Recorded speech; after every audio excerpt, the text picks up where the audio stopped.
హరే కృష్ణ భక్తులందరికీ ఈరోజు ఇస్కాన్ బెంగళూరు వారి 18 రోజుల గీతా క్లాసులో 9వ అధ్యాయంలో ఉన్నాము. హరే కృష్ణ మాతాజీ. హరే కృష్ణ మాతాజీ, అందరికీ స్వాగతం. రాజవిద్య రాజగుహ్య యోగము 9th చాప్టర్ ఇది పూర్తి చేస్తే సరిగ్గా మనం భగవద్గీతలో హాఫ్ పూర్తి చేసినట్లు అవుతుంది.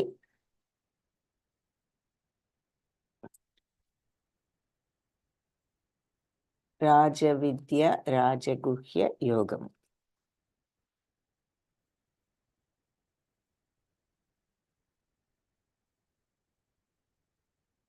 ఓం అజ్ఞానతిమిరాంధస్య జ్ఞానాంజనశలాకయా చక్షురున్మిలితం యేన తస్మై శ్రీ గురవే నమః. నమో ఓం విష్ణుపాదాయ కృష్ణప్రేష్ఠాయ భూతలే శ్రీమతే భక్తి వేదాంత స్వామి ఇతి నామినే. నమస్తే సరస్వతి దేవి గౌరవాణి ప్రచారిణే నిర్విశేష శూన్యవాది పాశ్చాత్య దేశధారిణే. हे कृष्णा करुणा सिंधो दीनबंधो जगत्पते गोपेश गोपिका कांता राधा कांता नमोस्तुते. तप्त कांचन गौरांगी राधे बृंदावनेश्वरी वृषभानुसुते देवी प्रणमामि हरिप्रिये. जय श्री कृष्ण चैतन्य प्रभु नित्यानंद श्री अद्वैत गदाधार श्रीवासादि गौर भक्त वृंद. हरे कृष्ण कृष्ण कृष्ण हरे हरे, हरे राम राम राम हरे हरे. हरे कृष्ण. పరమగుహ్య అంటే పరమ రహస్య జ్ఞానము, రాజగుహ్యం అంటే కూడా రహస్యాలలో రాజుల వంటిది, అతి రహస్యమైన జ్ఞానము అని ఈ అధ్యాయానికి పేరు. మొట్టమొదట భగవాను వాచుతో ప్రారంభం.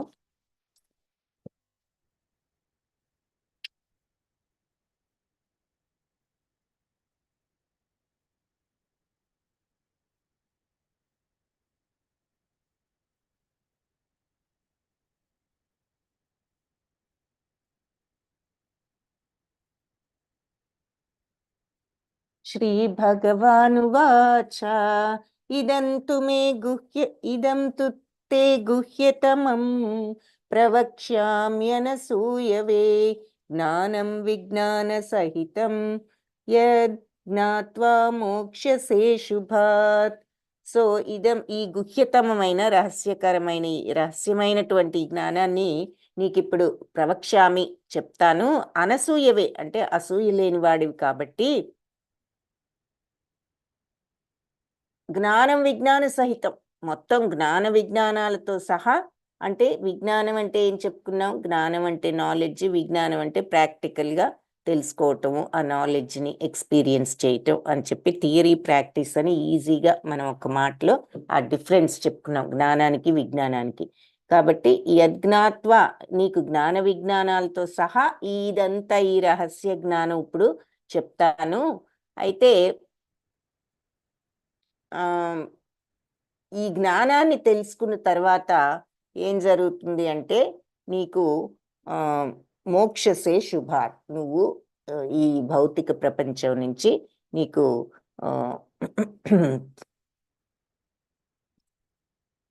మోక్షం వస్తుంది అని చెప్పేసి భగవంతుడు చెప్తున్నారు. సో రహస్య జ్ఞానం ఇది. ఈ జ్ఞాన విజ్ఞానాలతో సహా నీకు అసూయ లేని వాడివి కాబట్టి అనసూయవే, అసూయ లేకపోవడం ఒక క్వాలిఫికేషన్. ఈ జ్ఞానం యొక్క దశలు, అసలు జ్ఞానం ఈ భగవద్గీతలో ఈ జ్ఞాన దశలు ఏమిటి అంటే రహస్యమైనది, అతి రహస్యమైనది, అత్యంత రహస్యమైనది. రహస్యమైనది ఏమిటి అంటే దేహాత్మల మధ్య వ్యత్యాసం, డిఫరెన్స్. అది మనం చూసాం. అంటే థియరిటికల్ గా చూసాం సెకండ్ చాప్టర్ లో, మనం ఈ దేహం కాదు ఆత్మ అన్నది. అయితే ఆ ఆత్మను మనం తెలుసుకోవటానికి ప్రయత్నించటమే ఆత్మజ్ఞానం రహస్యం. ఆత్మను ఎక్స్పీరియన్స్ చేయగలగటం. ఏం చెప్పుకున్నాము? శుద్ధ భక్తితో ఎక్స్పీరియన్స్ చేయొచ్చు, త్రిగుణాలకు అతీతంగా వెళ్ళినప్పుడు ఎక్స్పీరియన్స్ చేయొచ్చు. త్రిగుణాలు అంటే మరి ఈ రజోగుణం తమో గుణాన్ని దాటుకుని సత్వగుణంలో కూడా నేను అనే అహంకారాన్ని, నేను మంచివాడిని, నేను చేస్తున్నాను అనేది కాకుండా సహజంగా ఆ సత్వగుణాన్ని సహజంగా ఎక్స్పీరియన్స్ చేసినప్పుడు న్యాచురల్గా ఇదేదో నేను చేస్తున్నాను అనే ఫీలింగ్ లేకుండా త్రిగుణాతీతంగా వెళ్ళగలుగుతారు శుద్ధ భక్తి, శుద్ధ సత్వ గుణంలోకి.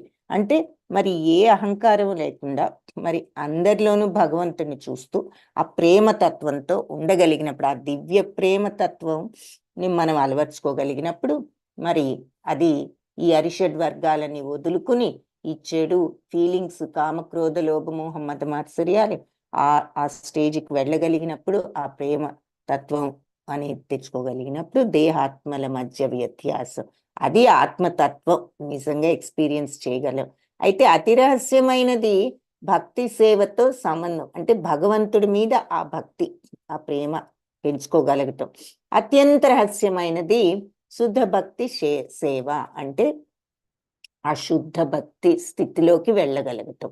సో మనం దేహం కాదు ఆత్మ అని తెలుసుకుని తద్వారా ఆత్మతత్వాన్ని అర్థం చేసుకోవడం, ఆ తర్వాత భగవంతుడితో ఆ కనెక్షన్ పెట్టుకోవడం. ఆ తర్వాతది ఎలా అంటే శుద్ధ భక్తితో మనం భగవంతుణ్ణి ఆ యొక్క ప్రతిస్పందనను పొందే స్టేజ్కి రావగలగటం. సో భగవంతుడి ప్రతిస్పందన అంటే ఏమిటి? మనం 6th చాప్టర్లో చూసాం కదా.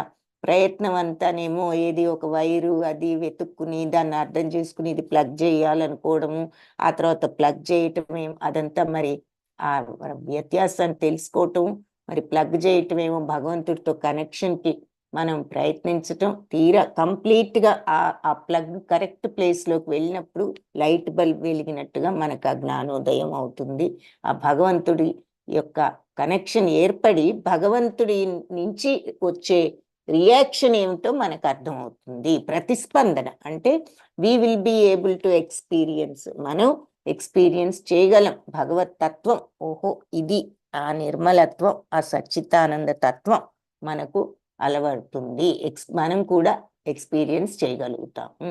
సో అది ఎంతో తక్కువ మందికి వచ్చేది కాబట్టి దీన్ని రహస్యం అంటున్నారు. ఇందులో రహస్యమే ఉంది, మన అందరం తెలుసుకుంటున్నాం. కానీ డౌట్ వస్తే అక్కడ పాయింట్ ఏమిటంటే థియరిటికల్గా మనందరికీ తెలుసు, ప్రాక్టికల్గా ఎంతమందికి, చాలా కొద్ది మందికి తెలిసేటటువంటి జ్ఞానం కాబట్టి అత్యంత రహస్యమైనది అని చెప్పేసి చెప్తున్నారు. సో ఇలా 3 స్టేజెస్లో ఉంటుంది ఈ జ్ఞానం అని ఇక్కడ చెప్తూ రాజవిద్య రాజగుహ్యం పవిత్రం ఇదముత్తమం ప్రత్యక్షావగమం ధర్మ్యం సుసుఖం కర్తమవ్యయం. సో రాజవిద్య రాజగుహ్యం అంటే విద్యలలోకి రాజు, రహస్యాలన్నిటిలోకి అత్యంత రహస్యమైనది, పరమ పవిత్రమైన జ్ఞానం. ఇది ఆత్మ యొక్క ప్రత్యక్షానుభూతిని స్పష్టమైన అవగాహన ద్వారా ప్రత్యక్షావగమం ధర్మ్యం, అంటే మనం ప్రత్యక్షంగా అర్థం చేసుకోవాల్సిన ధర్మం ఇది.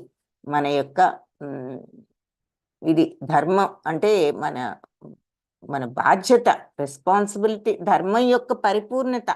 సో మనకు మానవ జన్మ యొక్క పరిపూర్ణత. సుసుఖం అంటే చాలా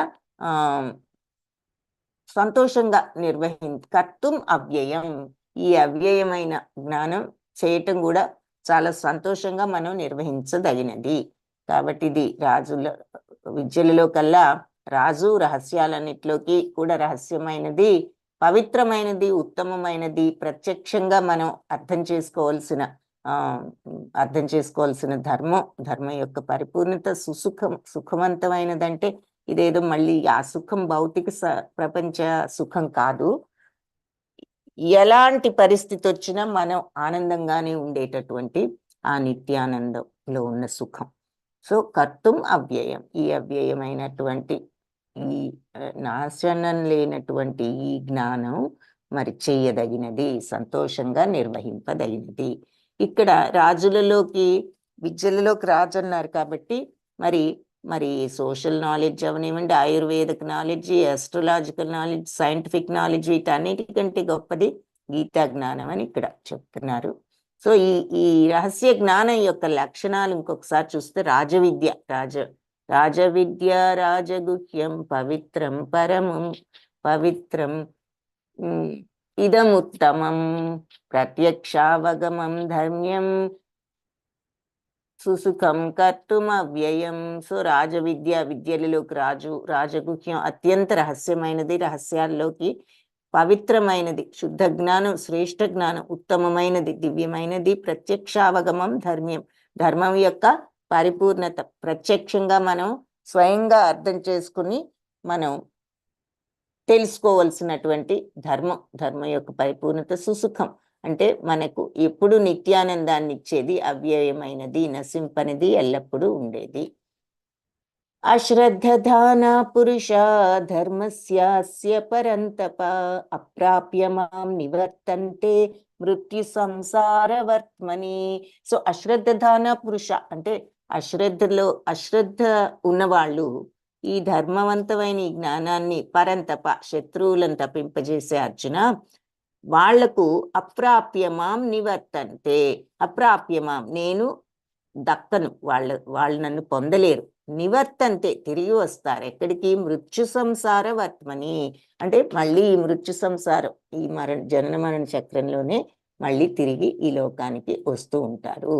కాబట్టి పరంతప శత్రువులను భయపెట్టే అర్జున, ఈ ధర్మం అంటే ఈ భక్తి, శుద్ధ భక్తి మరి విశ్వాసం లేని వాళ్లకు, అశ్రద్ధ అంటే శ్రద్ధ అంటే విశ్వాసం అనేది చెప్పుకున్నాం. మామూలు నీకు శ్రద్ధ లేదు, నువ్వు శ్రద్ధగా చదవకపోతే నువ్వు పాస్ అవ్వవు అంటూ ఉంటాం. ఇలా జనరల్ గా వాడుతూ ఉంటాం ఈ శ్రద్ధ అనే మాటని. శ్రద్ధ అంటే డిసిప్లిన్ అనుకుంటాం మనం, డిసిప్లినే. కానీ ఇంకా డీపర్ గా ఆలోచిస్తే ఆ శ్రద్ధ లేకపోవటం అంటే ఆ విశ్వాసం లేకపోవటం మనం చేసే పని మీద ఎప్పుడైతే మనకి విశ్వాసం లేదో, మనం కంప్లీట్ గా ఇంట్రెస్ట్ లేదో, మనం ఆ ఎఫర్ట్ పెట్టం దాని మీద. ఇప్పుడు బద్ధకంగా ఉండి మనకి ఇంట్రెస్ట్ లేదనుకోండి, అప్పుడు ఇంకా చదువు సరిగ్గా చదవము, పరీక్ష సరిగ్గా రాయలేము. అలాగే భగవంతుడి యొక్క భక్తి ఆ సాధనలో కూడా మరి ఇంట్రెస్ట్ లేనప్పుడు, శ్రద్ధ లేనప్పుడు, మనకది ఆ విశ్వాసం లేనప్పుడు అది కుదిరేది కాదు అని చెప్తున్నారు. అశ్రద్ధ ఉన్నట్లయితే ఈ అశ్రద్ధ ఉన్న వాళ్ళు, ఈ ధర్మంలో విశ్వాసం లేని వాళ్ళు నన్ను పొందలేరు. అప్రాప్యమాం అంటే నన్ను ప్రాప్తి చేసుకోలేరు అని అర్థం. అంటే పొందలేరు. నివర్తంతే అంటే తిరిగి వస్తారు. ఎక్కడికి వస్తారు తిరిగి అంటే ఈ మృత్యు సంసార వర్త్మని, ఈ జనన మరణ చక్రం, ఈ లోకాల్లోకే మళ్ళీ వస్తూ ఉంటారు. సో ఇక్కడ మనకు అర్థమయ్యేది ఏమిటి? మొట్టమొదట ఏం చెప్పారు? నువ్వు అసూయ లేని వాడివి కాబట్టి నీకు ఈ జ్ఞానాన్ని ప్రవక్ష్యామి అనసూయవే. అనసూయ అంటే అసూయ లేకుండా ఉండాలి. ఈ జ్ఞానం కోసం రావాలి అంటే, తెలుసుకోవాలి అంటే అసూయ లేకుండా ఉండాలి. రెండవది శ్రద్ధ ఉండాలి. శ్రద్ధ ఉండాలి. ఆ తర్వాత మరి విశ్వాసం ఉండాలి. శ్రద్ధ అంటే విశ్వాసం ఉండాలి.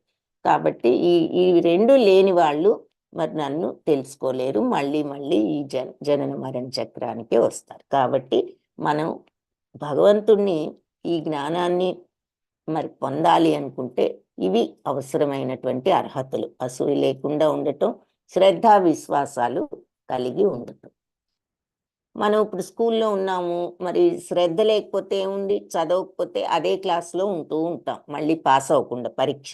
అలాగే మరి భక్తి మార్గంలో కూడా మనకి శ్రద్ధ లేకుండా ఉంటే గనక, మన సాధనలో శ్రద్ధ లేకపోతే మరి ఈ జనన మరణ చక్రంలోనే ఉంటాము అని ఇక్కడ ఒక ఎగ్జాంపుల్ చెప్తున్నారు. మయా తతమిదం సర్వం జగదవ్యక్తమూర్తినా మత్స్థాని సర్వభూతాని నచాహం తేషవస్థితః. ఈ సమస్త మయా తతమిదం సర్వం జగత్ అవ్యక్తమూర్తిన, ఈ జగత్తంతలో నేను ఈ అవ్యక్తంగా ఈ జగత్తంతా కూడా వ్యాపించి ఉన్నాను. ఈ సమస్త విశ్వము నా యొక్క అవ్యక్త స్వరూపంతో వ్యాపించబడి ఉన్నది. నేను అవ్యక్తంగా కనిపించకుండా ఈ జగత్తంతా వ్యాపించి ఉన్నాను. మత్స్థాని సర్వభూతాని, అన్ని జీవరాశులు కూడా నాలో స్థితమై ఉన్నాయి. మత్స్థాని నచ అహం, అయితే నేను తేష్ అవస్థిత.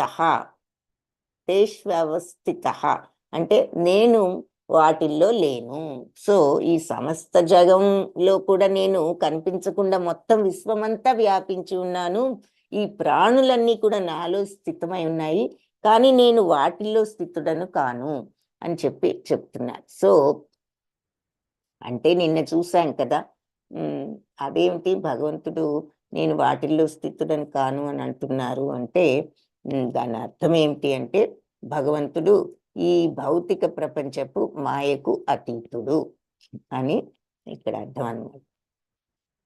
అయినప్పటికీ కూడా సృష్టించబడిన ఈ ప్రాణులన్నీ కూడా మరి నాలో స్థిరంగా ఉండవు. నా దివ్యశక్తి యొక్క అద్భుతాన్ని చూడు. నేనే సమస్త ప్రాణుల సృష్టికర్తను, నిర్వాహకుడిని అయినప్పటికీ నేను వాటిచే కానీ లేదా భౌతిక ప్రకృతిచే కానీ ప్రభావితం కాను. అది నిన్న మనం చూసాం. నేను వాటిల్లో ఉన్నాను, అవి నాలో అన్నదే మళ్ళీ ఇక్కడ చెప్తున్నారు. నేను అన్నీ సృష్టించిన ఈ భౌతిక ప్రపంచము, మాయాశక్తి, మరి సర్వ జీవరాశులను నేను వాటి వల్ల కానీ ఈ భౌతిక ప్రకృతి వల్ల కానీ నేను ప్రభావితుడను కాను. వీటన్నిటికీ భగవంతుడు అతీతుడు, నిర్గుణాలకు అతీతుడు, నిర్గుణుడు. అన్నిటికీ కూడా భగవంతుడు అతీతుడు. సర్వత్రా వీచే బలమైన గాలి కూడా ఎప్పుడు ఆకాశంలోనే స్థితమై ఉన్నట్లు సర్వప్రాణులు కూడా ఎల్లప్పుడూ నాలోనే స్థితమై ఉంటాయి. సో ఎలాంటి వాళ్ళైనా సరే అందరూ కూడా భగవంతుల్లోనే స్థితమై ఉంటారు. మయాధ్యక్షేణ ప్రకృతి సూయతే సచరాచరం హేతునా నేన కౌంతేయ జగద్వి పరివర్తతే. సో కుంతి కుమారుడా, నా శక్తులలో ఒకటైన ఈ ప్రకృతి నా దర్శకత్వంలో పనిచేస్తూ చర అచర, కదిలే కదలని జీవులన్నిటినీ కూడా ఉత్పత్తి చేస్తుంది. సో భగవత్ శక్తియే ఈ భౌతిక ప్రకృతి కూడా అని మనం చెప్పుకున్నాము. ఈ భౌతిక ప్రకృతి భగవంతుడి ఆయన శక్తియే. ఆయన దర్శకత్వంలో అన్ని జీవుల్ని ఉత్పత్తి చేస్తూ ఉంటుంది. ఈ భౌతిక ప్రకృతి పాలనలో ఈ జగత్తు మళ్ళీ మళ్ళీ సృష్టించబడుతూ మళ్ళీ నాశనం అవుతూ ఉంటుంది. సో ఈ భగవత్ శక్తి అయినటువంటి భౌతిక ప్రకృతి భగవంతుడి యొక్క అధ్యక్షతలో, నా దర్శకత్వంలో అంటున్నారు కానీ నా డైరెక్షన్లో అన్ని జీవుల్ని, కదిలే వాటిని కదలని వాటిని సృష్టిస్తుంది. ఈ భౌతిక ప్రకృతి దాని యొక్క ఆ ప్రకృతి యొక్క పాలనలో ఈ జగత్తు మళ్ళీ మళ్ళీ సృష్టించబడుతూ నాశనం అవుతూ జరుగుతూ ఉంటుంది. సో అన్నీ చేస్తూ ఉంటుంది ప్రకృతి, కానీ భగవంతుడి యొక్క దర్శకత్వంలో ఆ ప్రకృతి కూడా భగవత్ శక్తి అని చెప్తూ ఇక్కడ అది మనకు ఒక చూపిస్తున్నారు. అవజానంతి మామూఢా మానుషీం తనుమాశ్రితం పరం భావం అజానంతో మమా భూత మహేశ్వరం. అవజానంతి తెలుసుకోలేరు, నన్ను మూఢులు, మానుషీం మనుష్య రూపంలో, తనుమాశ్రితం మనుష్య శరీరాన్ని ఆశ్రయించి వచ్చినప్పుడు మూఢులు నన్ను గుర్తించలేరు. పరంభావం దివ్యభావం అజానంతో తెలుసుకోలేక మమా భూత మహేశ్వరం నేను సర్వజీవులకు జీవరాశులకు కూడా ప్రభువునని, మహేశ్వరుడు అంటే ప్రభువు అని వాళ్ళు తెలుసుకోలేరు. సో నేను మనుష్య రూపంలో ఇలా అవతరించినప్పుడు మూఢులు నన్ను తెలుసుకోలేకుండా ఉన్నారు. సరే అన్ని సకల జీవరాశులకు కూడా ప్రభువునైన మహేశ్వరునైన నా యొక్క దివ్యత్వం వారు అర్థం చేసుకోవడం లేదు.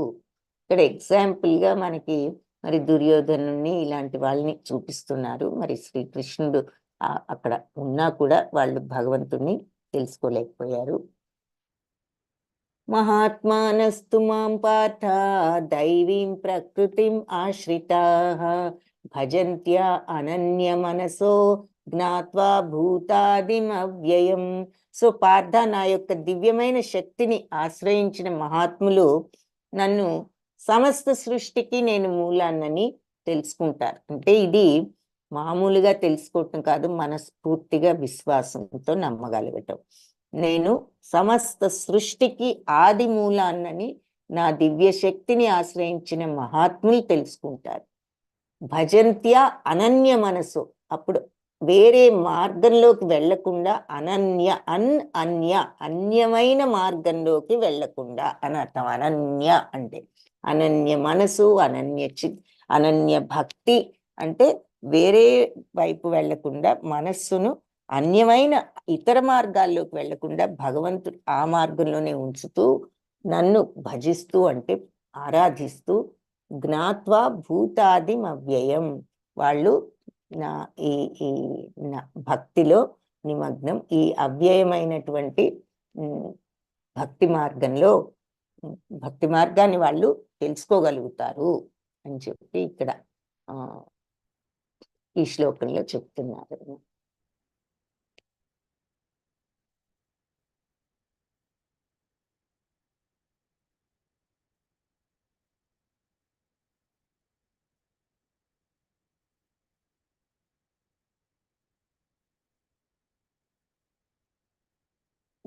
సో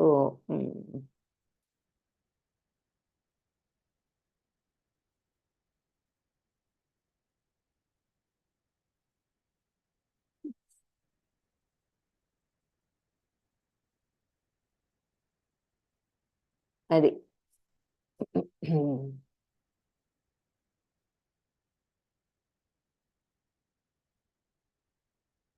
సో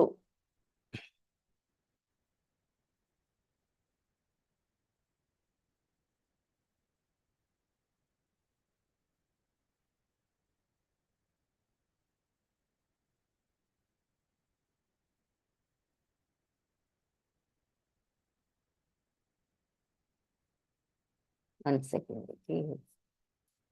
అంటే ఈ శ్లోకం ఏమంటుందంటే, భ్రాంతిలో లేని మహాత్ములు దైవ ప్రకృతిని ఆశ్రయించి ఉంటారు.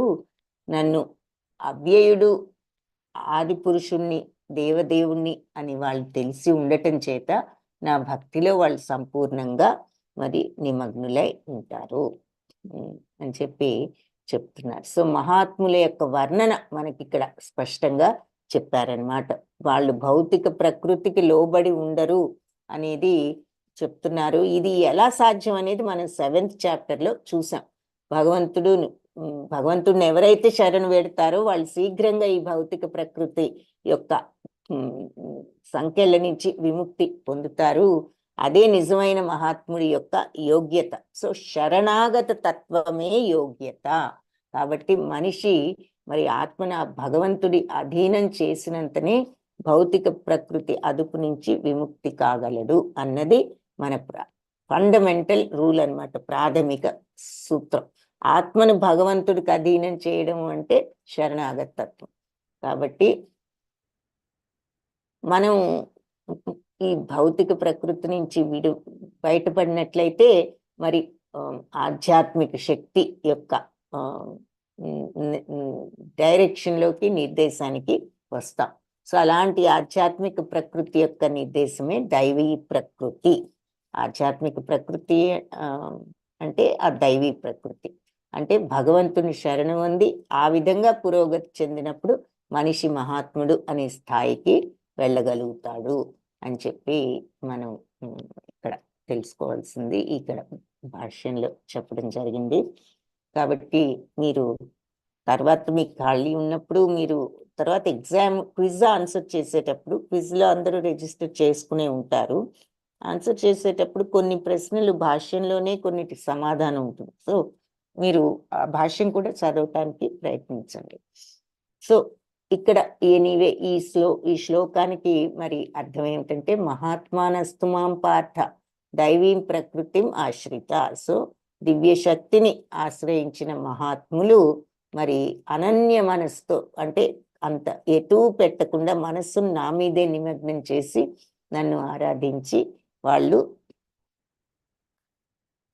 భూతాది అవ్యయము అంటే అవ్యయుడను అంటే నాశనం లేని వాడిని, ఆది భూత ఆది ఆది పురుషుణ్ణని అవ్యయుడనని తెలుసుకుని నా భక్తిలో వాళ్ళు సంపూర్ణంగా నిమగ్నులై ఉంటారు అని చెప్తున్నారు. అనన్య చిత్తంతో వాళ్ళు అన్ని జీవరాశులకు ఆది పురుషుడనని అవ్యయుడనని జ్ఞాత్వ తెలుసుకుని వాళ్ళు మనస్సును ఎటు మరల్చకుండా నా మీదే పెట్టి ఆ రకంగా నన్ను ఆరాధిస్తారు, నా భక్తిలో నిమగ్నం అవుతారు. సో దివ్య శక్తిని ఆశ్రయించిన మహాత్ములు అంటే ఇక్కడ ఆ శరణాగత తత్వాన్ని ఎవరైతే డెవలప్ చేసుకుంటారో వాళ్ళు. సతతం కీర్తయంతో మాం యతంతశ్చ మహాత్ములు అన్నారు కదా. ఆ మహాత్ములు అనే వాళ్ళు ఎలా ఉంటారు, ఏం చేస్తారు, వాళ్ళ లక్షణాలు ఏమిటి, ప్రవర్తన ఏమిటి చూద్దాం. యతతం కీర్తయంతో సతతం కీర్తయంతో మాం యతంతశ్చ దృఢవ్రత నమస్యంతశ్చ మాం భక్త్యా నిత్యయుక్త ఉపాసతే. సతతం ఎల్లప్పుడూ కీర్తయంతో నన్ను కీర్తిస్తూ అంటే నా కీర్తనలను, భగవంతుడి యొక్క కీర్తనలను, దివ్య గానాలను చేస్తూ యతంతశ్చ దృఢవ్రత ఇందులో వాళ్ళు దృఢంగా నిమగ్నమై ఉంటారు. నమస్యంతశ్చ మాం భక్త్యా భక్తితో నాకు నమస్కరిస్తూ ఉంటారు. నమస్కారం చేయడం అంటే రెండు చేతులు జోడించి నమస్కరించడమే కాదు. దాని అర్థం ఏమిటి అంటే రెండు చేతులు, రెండు ఐదులు, మరి పంచ జ్ఞానేంద్రియాలు, కర్మేంద్రియాలు సమస్తం కూడా భగవంతుడికి శరణాగతం చేయటం అంటే ఆయన మీద లగ్నం చేయటం అని. అంటే ప్రార్థన తత్వం, శరణాగత తత్వం. నమస్యంతశ్చ మాం భక్త్యా నిత్యాయుక్త ఉపాసతే. నిత్యము ఈ ఉపాసనలో, ఉపాసన అంటే ఆరాధన, ఈ రకమైన సాధన, ఇందులో యుక్తులై ఉన్నవాళ్ళు నిత్యము. సో ఎల్లప్పుడూ సతతము భగవంతుణ్ణి కీర్తనలు చేస్తూ ఇందులో దృఢంగా నెలకొని భగవంతుడికి భక్తితో నమస్కరిస్తూ నిత్యము ఈ ఉపాసనలో యుక్తులై ఉన్నవాళ్ళు ఆ రకంగా ఆరాధిస్తూ ఉంటారు. సో కీర్తన ఎల్లప్పుడూ కీర్తన, భగవన్నామాన్ని కీర్తన రూపంలో కానీ స్మరణ రూపంలో కానీ జపించడం, దృఢవ్రత ఈ రకమైన దృఢమైనటువంటి అంటే ఒకరోజు చేసి ఒకరోజు అంటే అదే మార్గంలో వాళ్ళు స్థిరంగా ఉండగలగటం. నమస్యంతస్థ అంటే ప్రణామాలు అర్పిస్తూ నమస్యంతశ్చ మాం నిత్య యుక్త ఉపాసతే. నిత్యము ఈ ఉపాసనలో యుక్తులై ఉండటం, నిమగ్నులై ఉండటము మహాత్ముల యొక్క కార్యకలాపాలను చూస్తున్నాం. ఇంకా ఇతర రకాల ఆరాధకులు అర్జున, నేను సూర్యుడి రూపంలో వేడి, అవన్నీ మనకి నెక్స్ట్ శ్లోకాల్లో చెప్తారు. ఇక్కడ సూర్యుడి రూపంలో నేను వేడిని ప్రసరిస్తాను, వర్షాన్ని ఆపుతాను, కురిపిస్తాను. అమరత్వాన్ని నేనే, మృత్యు రూపంలో వచ్చేది నేనే. నేనే శాశ్వతమైన ఆత్మను, తాత్కాలికమైన పదార్థాన్ని కూడా నేనే. సమస్తానికి సృష్టి మూలం భగవంతుడే కాబట్టి ఆ విషయాన్ని ఇంకా ఇంకా ఎన్నో ఎగ్జాంపుల్స్ తో వివరిస్తున్నారు. నెక్స్ట్ చాప్టర్ అయిన 10th చాప్టర్లో మనం ప్రతి చాప్టర్లో కొన్ని కొన్ని చూసాం. నేనే మరి ఆకాశంలో శబ్దాన్ని అన్నారు, మరి అగ్నిలో వేడిని అన్నారు. ఇవన్నీ మనం 7th చాప్టర్లో మొన్న చూసాం. మరి అన్ని ముత్యాలని, ఒక ముత్యాలు దారం గనక ముత్యాలన్నిటికీ సపోర్ట్గా ఎలా ఉంటుందో ఈ గ్రహాలు, ఈ విశ్వాలు, ఈ లోకాలన్నీ నా మీద ఆధారపడి ఇలాగే ఉన్నాయి. నేను మరి దారం లేకపోతే ముత్యాలన్నీ ఎలా చల్లా చెదురైపోతాయో, హారం రూపంలో ఉండలేవో, అలాగే ఏది, ఏ లోకము, ఏ గ్రహము అన్నీ పనిచేస్తున్నాయంటే భగవంతుడి మీద అవన్నీ ఆధారపడి తద్వారా అవి పర్ఫెక్ట్గా పనిచేస్తున్నాయని కూడా చూసాం. సో మళ్ళీ ఇక్కడ ఏం చెప్తున్నారు అంటే సూర్యుడి రూపంలో వేడిని, వర్షాన్ని ఆపడం, కురిపించడం, అమరత్వాన్ని, మృత్యు రూపాన్ని నేనే శాశ్వతమైన ఆత్మను. తాత్కాలిక పదార్థం ఏమిటి, మన బాడీ. ఆత్మ శాశ్వతమే కానీ బాడీ తాత్కాలికం. కానీ రెండు భగవంతుడే. ఎందుకు తాత్కాలిక బాడీ దేంతో తయారైంది, మనం లాజికల్ గా చూసినా చెప్తున్నాను. ఏంటి తాత్కాలిక పదార్థం, ఏదైనా ఆకారం అనేది ఉంది అంటే బాడీ ఆకారం ఉంది కాబట్టి పంచభూతాలతో తయారైంది. పంచభూతాలు ఎవరు, భగవంతుడి క్రియేషన్. సో ఏదైనా చివరికి సోర్స్ ఏది అంటే భగవంతుడే. అందుకే ఆదిదేవుడు అనే పేరు కూడా భగవంతుడిని ఆదిదేవుడు అంటాం, ఎందుకంటే అన్నిటికీ మూలం కాబట్టి. కాబట్టి నేనే శాశ్వత ఆత్మను, తాత్కాలిక పదార్థాన్ని కూడా నేనే. వేదాలలో కొన్ని మంచి కర్మలు, సకామ కర్మలు అని చెప్పారు. ఈ ఫలానా కర్మలు చేస్తే మరి ఆ స్వర్గలోక ప్రాప్తి వస్తుంది అని కొన్ని కర్మలు చెప్పబడ్డాయి వేదాల్లో. సో అలా స్వర్గలోకానికి వెళ్ళాలనే ఆశ ఉన్న వాళ్ళు మరి యజ్ఞయాగాదులు అవి చేసి, వేదాల్లో చెప్పబడిన యజ్ఞయాగాదులు నన్ను ఆ రకంగా పూజిస్తారు. ఆ యజ్ఞశేషం అయిన తర్వాత ఈ సోమరసం అంటే యజ్ఞాలు తర్వాత వచ్చేటటువంటి, చేసినాక మిగిలినటువంటి ఆ ప్రసాదం, అది తీసుకోవడం ద్వారా పాపాలన్నీ పోయి పవిత్రులై వీళ్ళు స్వర్గానికి వెళ్ళొచ్చు అని ఆశిస్తారు. కాబట్టి వారి పుణ్యఫలాల ఫలితంగా వాళ్ళు స్వర్గాధిపతి అయిన ఇంద్రలోకానికి వెళ్ళి మరి అక్కడ దేవతల విలాసాలు, భోగాలు ఇంద్రలోకంలో అనుభవిస్తారు, ఆ సుఖాలు. అయితే స్వర్గలోకం యొక్క విశాలమైన భోగాలు అనుభవించడంతో మరి వాళ్ళ పుణ్యఫలం అంతా తరిగిపోయిన తర్వాత అంటే వాళ్ళు మళ్ళీ తిరిగి భూలోకానికి వస్తారు. అంటే ఇది ఎలాంటిదంటే ఈ పుణ్యం కానీ ఇవన్నీ ఒక బ్యాంక్ బ్యాలెన్స్ లాంటివి. మనం ఈ పోగు చేసుకుంటూ ఉంటే అవి పోగై తద్వారా దానివల్ల వచ్చేదేమిటో వస్తుంది. ఇలా పుణ్యం పోగైన తర్వాత స్వర్గలోక ప్రాప్తి వస్తుంది పుణ్యం ఉన్నప్పుడు. అయితే ఆ పుణ్యం కరిగిపోయే వరకు స్వర్గలోకంలో ఉంటాం, ఆ తర్వాత మళ్ళీ భూలోకంలోకి తిరిగి వస్తాం. ఈ విషయం మరి మనం ఒక్కొక్కసారి స్వర్గం అంటే ఇంకెప్పటికీ ఉంటుంది అనుకుంటూ ఉంటాం కొంతమంది మనలో తెలియని ముందు. కానీ ఇక్కడ భగవంతుడు క్లియర్గా చెప్పారు, ఈ స్వర్గలోక ప్రాప్తి ఎంతవరకు అంటే మన పుణ్యం కరిగిపోయే వరకు మనం ఉన్న పుణ్యాన్నంతా ఖర్చు చేసిన తర్వాత మళ్ళీ తిరిగి భూలోకంలోకి మన బ్యాంక్ బ్యాలెన్స్ నిల్ అయినాక మళ్ళీ ఇక్కడికే వస్తాం. సో ఈ రకంగా మరి స్వర్గలోక ప్రాప్తి వస్తుంది అనుకుని ఈ వేదాలలో చెప్పిన ఈ పుణ్యకార్యాలు, కర్మకాండలను, ఇవే యజ్ఞయాగాదులు చేసిన తర్వాత ఆచరించే వాళ్ళు స్వర్గానికి వెళ్ళి మళ్ళీ భూలోకానికి వచ్చి వెళ్తూ ఉంటారు. స్వర్గలోకం నుంచి మళ్ళీ భూలోకం, మళ్ళీ స్వర్గలోకం, మళ్ళీ భూలోకం అలా.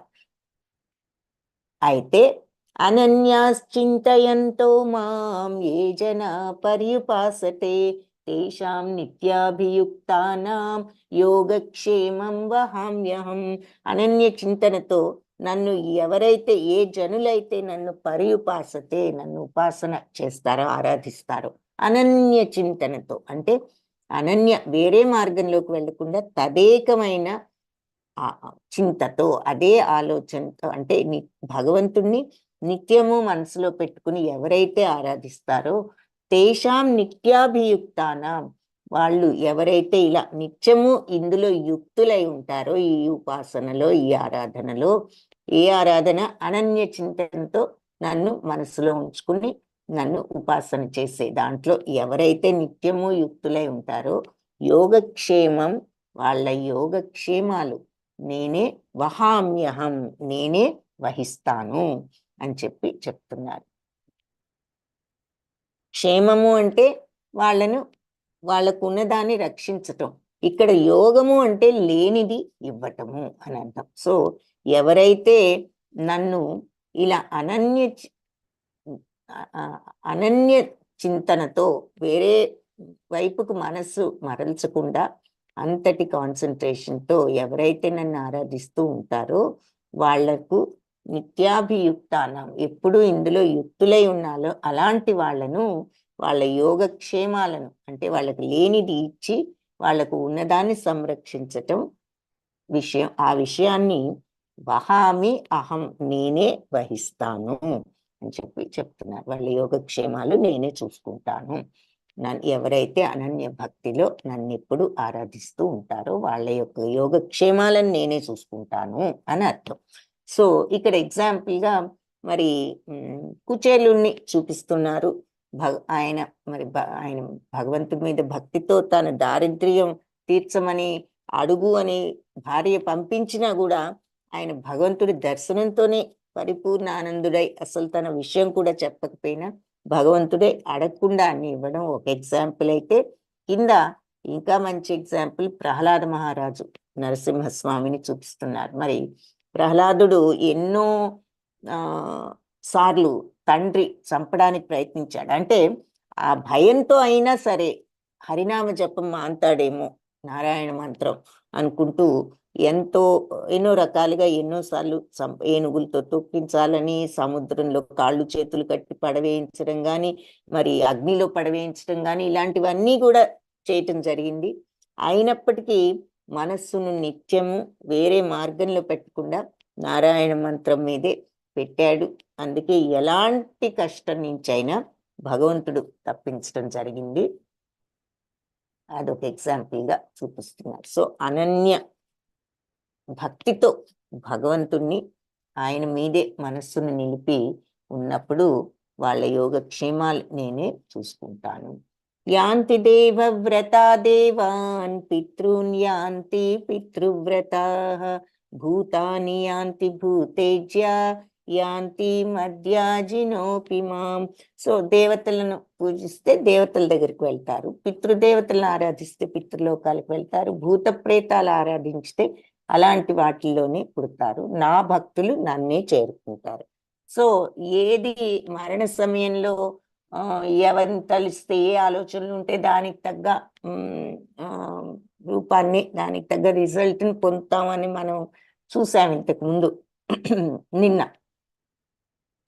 అదే ఇక్కడ మరి అలాగే ఆరాధన కూడా మనం ఎవరిని ఆరాధిస్తే ఆ లోకాలకు వెళ్తాము అని చెప్తున్నారు. సో దేవతలను పూజించినప్పుడు దేవలోకాలు స్వర్గలోకాలకు వెళ్తాము, మరి భూత ప్రేతాలను పూజిస్తే అక్కడికి వెళ్తాము, నా భక్తులు మాత్రం నన్నే చేరుకుంటారు. ఉదాహరణ ఇక్కడ గోపబాలురందరినీ చూపిస్తున్నారు. సో గోపికలు గోపబాలురు వాళ్ళు నిష్కల్మషమైన హృదయంతో భగవంతుణ్ణి మీద వాళ్ళు ప్రేమ చూపించారు. ఒక రకమైన శరణాగతత్వం, అంటే ఏది చెప్పినా భగవంతుని వాళ్ళు ఫాలో అయిపోతూ ఉండేవారు. సో వాళ్ళని ఇక్కడ చూపిస్తున్నారు. సో భక్తులు అన్నారు మనం కొన్ని ఎగ్జాంపుల్స్, మరి కుచేలుడు, మరి శబరి, ఆ తర్వాత గజేంద్రుడు చూస్తున్నాం. ఇకపోతే వీళ్ళు ఎలా ఆఫర్ చేస్తున్నారు, భగవంతుడికి ఏమర్పించాలి అంటే ఏం చెప్తున్నారు అంటే పత్రం పుష్పం ఫలం తోయం అంటే శరణాగతత్వం, ఆ తర్వాత భగవంతుడి మీద ప్రేమ ఆయనకు అర్పించడం. ఏమిటి అంటే పత్రం పుష్పం ఫలం తోయం యో మే భక్త్యా ప్రయచ్చతి తదహం భక్తి ఉపకృతం అశ్నామి ప్రయతాత్మనః. పత్రం ఆకు, పుష్పం పువ్వు, ఫలం పండు, తోయం నీరు. సో పండైనా పువ్వైనా ఆకైనా ఆఖరికి నీరైనా, యోమే ఎవరైతే నాకు భక్త్యా ప్రయచ్చతి భక్తితో సమర్పిస్తారో తదహం భక్తి ఉపహృతం దానిని నేను భక్తితో ఇచ్చిన దాన్ని అశ్నామి ప్రయతాత్మనః సంతోషంగా స్వీకరిస్తాను అని చెప్తున్నారు. స్వచ్ఛమైన మనస్సుతో భక్తితో నా భక్తుడు ప్రేమతో, స్వచ్ఛమైన మనస్సు అంటే చెడు ఆలోచనలు లేకుండా, అంటే మంచి హృదయంతో భగవంతుడి మీద ప్రేమతో ఆకు గాని పువ్వు గాని పండు గాని జలం గాని సమర్పిస్తే నేను దాన్ని సంతోషంగా స్వీకరిస్తాను. ప్రేమతో అన్న మాటకు అర్థం ఏంటి? ప్రేమ అనేది ఉన్నప్పుడు ఈ చెడు లక్షణాలు ఏమీ ఉండవు. మనస్సు నిర్మలం, పవిత్రం, సచ్చిత్తానందం. కాబట్టి ఆ తత్వం ఉన్నప్పుడు ఏది ఇచ్చినా ప్రేమతో భగవంతుడు సమర్పిస్తారు. ఎగ్జాంపుల్ మరి గజేంద్రుడు అక్కడ ఉన్నటువంటి ఒక తామర పువ్వుని ఇచ్చాడు. కుచేలుడు అటుకులు ఏమీ లేకపోతే ఇల్లంతా వెతికి ఒక అటుకులు ఉంటే ఆవిడ అటుకులు ఇస్తే అవి తీసుకొచ్చాడు. అది ఎంతో ప్రేమతో ఆయన తీసుకుని తినడం జరిగింది. శబరి తను ఏరుకొచ్చిన పళ్ళన్నీ మరి రుచి కూడా చూసి అది బాగుందో లేదో అని భగవంతుడికి సమర్పించింది. అలాగే సంజయుడు ఏది ఈ ధృతరాష్ట్రుడి యొక్క విదురుడు ఆయన వైఫ్ కూడా అరటిపండు వదిలి తొక్కు ఇవ్వడం జరుగుతుంది ఆ భగవంతుని చూసిన పారవస్యంలో. సో ఏది ఇచ్చినా శబరి తిని ఇచ్చినా సరే భక్తితో సమర్పిస్తే దాన్ని నేను సంతోషంగా స్వీకరిస్తాను. పత్రం పుష్పం ఫలం తోయం, ఏదైనా సరే పత్రం ఆకు, పుష్పము, ఫలము, తోయం నీరు చూపిస్తున్నారు. సరే ఆకంటే తులసి ఆకు, తులసి రాణి మరి భగవంతుడికి ప్రియమైన అది కాబట్టి మనకి ఇక్కడ తులసి ఆకని చూపిస్తున్నారు. ఏదైనా పాయింట్ ఏమిటంటే భక్తితో సమర్పించడం. భక్తి భావం లేనప్పుడు ఏది సమర్పించినా సరే మరి భగవంతుడికి ఏమి ఇస్తున్నామని కాదు, ఎంత భక్తితో ఇస్తున్నాం అన్నది ఇంపార్టెంట్. ఇది వెరీ ఇంపార్టెంట్ శ్లోక. ఈ శ్లోక చివరికి మనం శరణాగత తత్వం అన్నదానికి మీనింగ్ అన్నమాట. యత్కరోషి యదశ్నాసి యజ్జుహోషి దదాసి యత్తపస్యసి కౌంతేయ తత్కురుష్వ మదర్పణం. యత్కరోషి యదశ్నాసి, నువ్వు ఏది చేసినా, యదశ్నాసి ఏది తిన్నా, యజ్జుహోషి ఏ యజ్ఞం చేసినా, దదాసి ఏ దానం చేసినా, అది మరియు తపస్యసి ఏ తపస్సు చేసినా కౌంతేయ కుంతిపుత్ర అర్జున తత్కురుష్వ అది చెయ్యి. ఎలా? మదర్పణం, నాకు అర్పించి చెయ్యి అని చెప్తున్నారు. ఇది చాలా ఇంపార్టెంట్ పాయింట్. కుంతిపుత్ర, నువ్వు ఏ పని చేసినా, ఏది తిన్నా, యజ్ఞంలో ఏది సమర్పించినా, ఏది దానం ఇచ్చినా, ఏ తపస్సు చేసినా, ఆఖరికి నువ్వు ఏది తిన్నా, అసలు నువ్వు ఏ పని చేసినా అని చెప్తున్నారు. ఎలా చెయ్యాలి? వాటిని నాకు సమర్పించి చెయ్యి. అందుకే మన వాళ్ళు దానం ఇచ్చినప్పుడు కృష్ణ అర్పణం అనుకోండి అంటారు. సో దానమే కాదు, నువ్వు యజ్ఞం అంటే నువ్వు ఏ పని చేసినా, నిజమైన యజ్ఞం చేసినా, ఏ పని చేసినా అది భగవంతుడికి సమర్పిస్తే అది యజ్ఞం అని చెప్పుకున్నావు.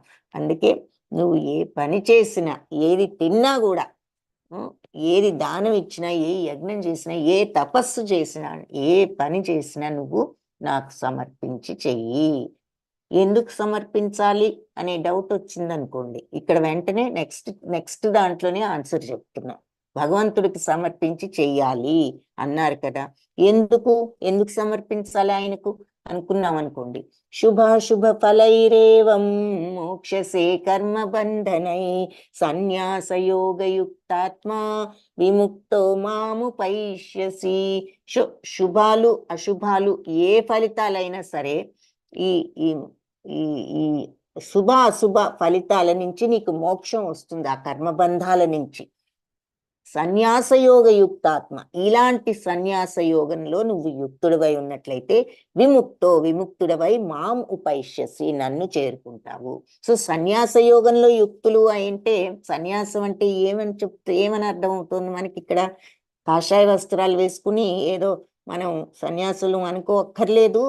నువ్వు గనక ఏ పనిలో అయినా సరే భగవంతుడికి ఆ పనిని సమస్తం ఏది చేసినా ఆయనకు అర్పించి చేసి, శుభమైన అశుభమైన ఆ ఫలితాల నుంచి అర్పించి చేయడం ద్వారా నువ్వు శుభ అశుభ ఫలితాలు అనేటటువంటి ఆ కర్మబంధాల నుంచి విముక్తి చెందుతావు. అదే సన్యాసం.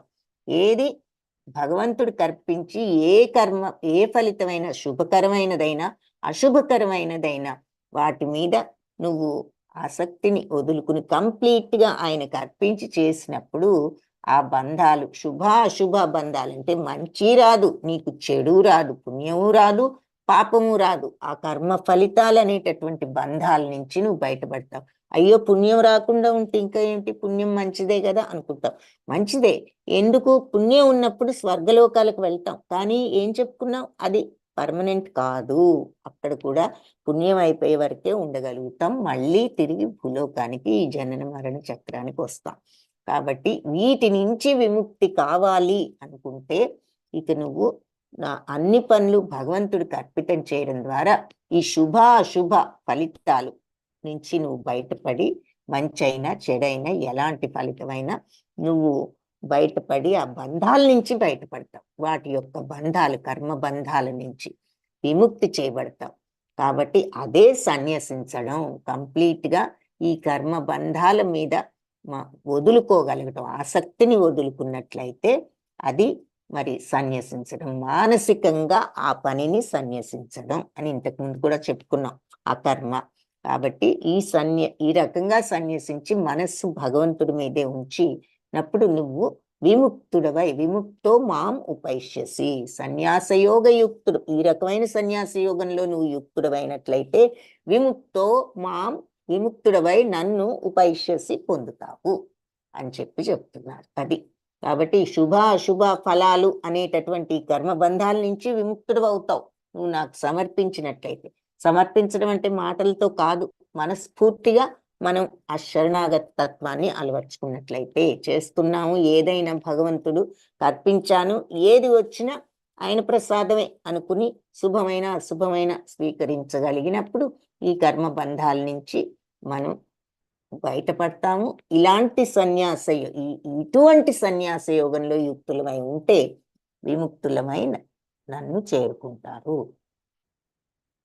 సమూహం. సో ఇది కూడా చాలా ఇంపార్టెంట్ శ్లోకాలు ఈ రెండు 9:27, 28 మనకంటే భగవంతుడి యొక్క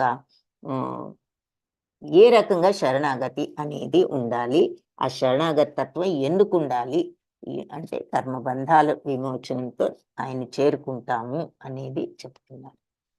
సమూహం సర్వభూతేషు నమే ద్వేష్యోస్తి న ప్రియః ఏ భజంతి తు మాం భక్త్యా మయి తేషు చాప్యహం.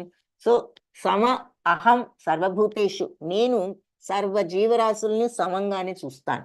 నమే ద్వేష్యోస్తి, నేను ఎవరిని ద్వేషించను. న ప్రియ, నాకు అత్యంత పార్షియాలిటీ ప్రియమైన వాళ్ళు లేరు. అయితే తూ అంటే కానీ అని, కానీ ఏ భజంతి, ఎవరైతే నన్ను భజిస్తారో ఆరాధిస్తారో నన్ను భక్తితో మైతే తేషు చాప్యహం, నేను వాళ్ళల్లో ఉంటాను, వాళ్ళు నాలో ఉంటారు అని చెప్తున్నారు. నేను వాళ్ళల్లో చాప్యహం, వాళ్ళు నాలో ఉంటారు. సో నాకెవ్వరి పట్ల పక్షపాతం లేదు, అన్ని జీవరాశులు అందరూ సమానమే. నాకు ఎవరి పట్ల ద్వేషము లేదు, కొంతమంది పట్ల పక్షపాతము లేదు. సర్వ ప్రాణుల యందు నేను సమత్వ బుద్ధి, నాకు అందరూ సమానమే. కానీ ఎవరైతే నన్ను ప్రేమతో ఆరాధిస్తారో మరి ఆ భక్తిలో ఆ రకమైన కాంటాక్ట్ పెట్టుకున్నప్పుడు నేను వాళ్ళల్లోనే ఉంటాను. అంటే భగవంతుడు మరి అందరిలోనే లేడా, మనలాంటి వాళ్ళల్లో లేడా అని డౌట్ వస్తుంది. ఇక్కడ అది కాదు, దాని అర్థం అది కాదు. అందరిలో పరమాత్మ ఉన్నాడు, కానీ ఆ పరమాత్మని మనం ఎప్పుడైతే కాంటాక్ట్లోకి తెచ్చుకోగలుగుతామో, ఆయన తత్వాన్ని అలవర్చుకుని తద్వారా ఓహో ఇది సచ్చిదానంద తత్వం, భగవంతుడి యొక్క తత్వాన్ని మనం ఆ శుద్ధ భక్తి స్టేజ్లోకి వెళ్తాము. అప్పుడు ఆ రియల్ కాంటాక్ట్ వస్తుంది అని చెప్పడం. నేను అందరి పట్ల సమంగానే ఉన్నాను, అందరిలోనూ మరి ఉన్నారు పరమాత్మ, కానీ ఎంతమంది మనం ఆ పరమతత్వాన్ని గ్రహించగలుగుతున్నాం?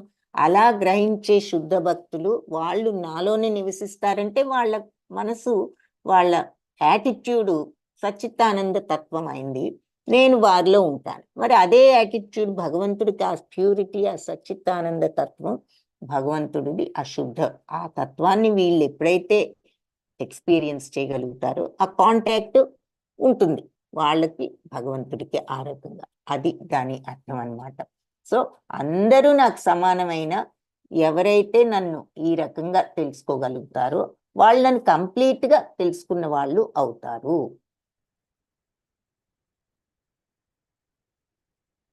క్షిప్రం భవతి ధర్మాత్మా శశ్వచ్ఛాంతిం నిగచ్చతి కౌంతేయ ప్రతిజానీహి నమే భక్త ప్రణశ్యతి. క్షిప్రం భవతి ధర్మాత్మ, త్వరలోనే వాళ్ళు అవుతారు ధర్మాత్ములు.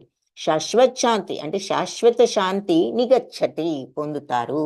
సో ఆ స్టేజ్కి వచ్చిన వాళ్ళు ఎవరైతే భగవంతుడితో ఆ కాంటాక్ట్ పెట్టుకోగలిగి ఆయనను మరి భక్తితో ఆ శుద్ధ భక్తి స్టేజ్లో ఆయన తత్వాన్ని తెలుసుకోగలుగుతారో ఎక్స్పీరియన్స్తో, వాళ్ళు త్వరలోనే ధర్మాత్ములయ్యి శాశ్వత శాంతిని పొందుతారు. కౌంతేయ ప్రతిజానీహి, ఈ అందరికీ ప్రకటించు, కౌంతేయ నమే భక్త ప్రణశ్యతి, నా భక్తులు ఎప్పుడు కూడా నష్టానికి గురికారు అని చెప్తూ ఇక్కడ ప్రహ్లాదుని ఎగ్జాంపుల్ గా చూపిస్తున్నారు. మరి హిరణ్యకశ్యప వధ, ప్రహ్లాదుడి తర్వాత నరసింహస్వామి ప్రహ్లాదుడిని రాజ్యానికి రాజుగా చేయడం ఇవన్నీ ఇక్కడ చూస్తున్నాం. సో అలా భగవత్ తత్వంలో భక్తితో ఉన్న వాళ్ళు ఆ ధర్మాత్ములు, వాళ్ళు త్వరలో ధర్మాత్ములు అవుతారు, శాశ్వత శాంతి వాళ్ళు పొందుతారు. ప్రహ్లాదుడు మరి దానవ ఆ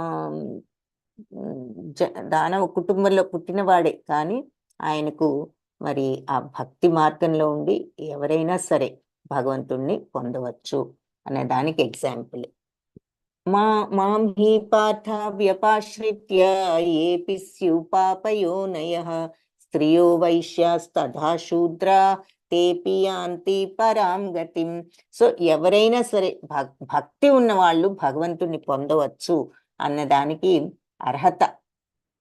అర్హత ఏమిటి అంటే, మనం పలానా వాళ్ళు వీక్, పలానా వాళ్ళు గొప్పవాళ్ళు అని ఈ సమాజంలో చెప్పుకుంటూ ఉంటాం. మరి అలాగే దానవుడైన ప్రహ్లాదుడే భగవంతుణ్ణి పొందగలిగారు మరి భక్తితో. ఆ విషయం అది తర్వాత ఈ శ్లోకంలో ఇంకొంచెం క్లియర్ గా చెప్తున్నారు. ఎవరైనా సరే ఆ భక్తి ఉన్నప్పుడు నన్ను పొందొచ్చు. మాంహి పార్థ వ్యపాశ్రిత్య అంటే జన్మ, మరి జాతి, కులము, లింగ భేదం, స్త్రీ అయినా పురుషుడైనా వైశ్యుడైనా శూద్రుడైనా ఎవరైనా సరే, మరి సమాజం వీళ్ళంతా తక్కువ వాళ్ళు అని అనుకునే వాళ్ళైనా సరే నన్ను శరణు పొందారంటే వాళ్ళంతా పరమపదాన్ని పొందుతారు. ఎందుకంటే భగవంతుడికి ఆ భేదాలు ఏమీ లేవు. ఎవరైనా సరే భగవంతుడిని శరణు పొందితే వాళ్ళు ఆయన్ని పొందుతారు అని చెప్తున్నారు. ఇక్కడ మరి హరిదాస్ ఠాకూర్, ఆయన ముస్లిం మతస్థుడు. మరి చైతన్య మహాప్రభు దగ్గర ఈ హరే కృష్ణ మహామంత్రాన్ని ఆయన తీసుకుని ఆయన దగ్గర నిత్యము దానిని చెప్పుకుంటూ నామాచారి అనే బిరుదు కూడా వచ్చింది. ఆయన ఎప్పుడూ ఆ మంత్రాన్ని జపిస్తూ ఉండేవాడు కాబట్టి. అయితే మరి వాళ్ళ మతం వాళ్ళందరూ ఇలా నువ్వు హిందూ మంత్రాన్ని జపిస్తున్నావని ఆయన్ని చాలా హింసలు పెట్టడం, సముద్రం నదిలో పారవేయటం అవన్నీ చేస్తే చివరికి చైతన్య మహాప్రభువులు రక్షించిన తర్వాత ఆయన చేతిలో ఆయన మోక్షాన్ని కోరుకోవడం, ఆ రకంగా మోక్షాన్ని తెచ్చుకోవడం జరిగింది. అదొక ఎగ్జాంపుల్ గా ఎలాంటి వాళ్ళైనా సరే భగవంతుడిని శరణు వేడితే పొందుతారు అనడానికి ఆయన్ని కూడా ఒక ఎగ్జాంపుల్ గా చూపిస్తున్నాను. ఇది లాస్ట్ శ్లోక 9.34. అంటే భగవద్గీతలో కరెక్ట్ గా మధ్యలో ఉంది. 9th చాప్టర్ అయిపోతే సగం అయిపోయినట్లు అనుకున్నాము.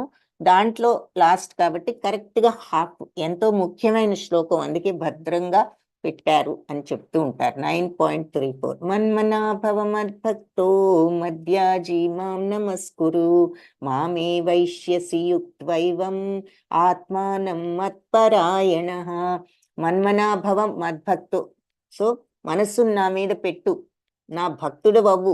మద్యాజీ నన్ను ఆరాధించు. మాం నమస్కురు నాకు నమస్కరించు. మళ్ళీ నమస్కరించు అంటూ ఊరిని నమస్కారం పెట్టడం కాదు, ఆ శరణాగత తత్వం అర్పించడం.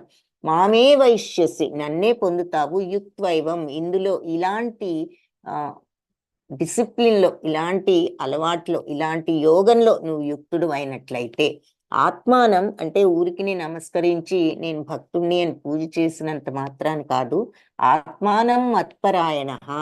నీ ఆత్మ అంటే ఇక్కడ ఆత్మ కాదు, మనస్సుని బుద్ధిని నాకు అర్పించు అని చెప్తున్నారు. సో మనస్సుని ఎల్లప్పుడూ నా నా నా మీద లగ్నం చేసి భక్తితో ఉండి ఆరాధించు, నమస్కరించు.